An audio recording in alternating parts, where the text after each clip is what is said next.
Hi viewers, gold குருவின் அன்பு வணக்கங்கள். இன்று 4 ஆகஸ்ட் மாதம் 2025. துன்பங்களை கண்டு தோழவே கூடாதுங்க. துன்பங்களுக்கு மத்தியில் தான் நிறைய வாய்ப்புகள் ஒளிஞ்சிருக்கு. இதை புரிஞ்சுக்கிட்டோம்னா வாழ்க்கையில் வெற்றி நிச்சயம். இது வேத சத்தியம். இன்று 22 கேரட் தங்கம் 1 கிராம் 9285 ரூபாய். 22 கேரட் 1 சவரன் 74,360 ரூபாய். நேற்று காலையில் 1 கிராம் தங்கம் 9280 ரூபாய்க்கு விற்பனை துவங்கியது. அதைத் தொடர்ந்து தங்கத்தின் விலையில் எவ்வித மாற்றமும் இல்லாமல் நேற்று முழுவதும் அதே விலை நீடித்தது. அந்த விலையை இன்று காலை தங்கத்தின் விலையுடன் ஒப்பிட்டு பார்த்தால் கிராம் ஒன்றிற்கு 5 ரூபாய் உயர்ந்துள்ளது.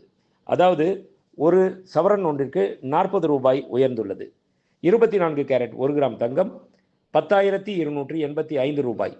24 கேரட் 10 கிராம் தங்கம் 1,02,850 ரூபாய். வெள்ளி 1 கிராம் 123 ரூபாய். 1 கிலோ பார் வெள்ளி 1,23,000 ரூபாய். வெள்ளியின் விலையில் எவ்வித மாறுதலும் இல்லாமல் அதே விலையே தொடர்கின்றது. நன்றி. வாழ்க வளமுடன்.